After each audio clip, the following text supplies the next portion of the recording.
In this video, I'm going to show you how to make a rule in QuickBooks Online. To do this, simply log into your QuickBooks Online account.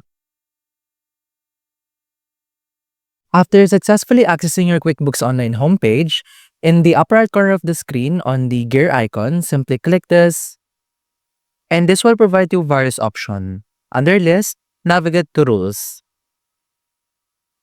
In this section, this will provide you the complete list of rules that you have created and recorded inside your business. To create a rule, on the upper right corner, simply click the New Rule button. In here, this will show a pop-up form wherein you input the details about the new rule. Simply fill out this form.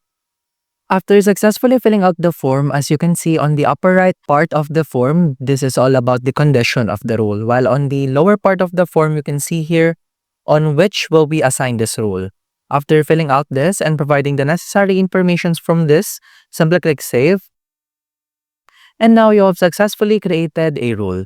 And that's about it. That's how to make a rule in QuickBooks Online.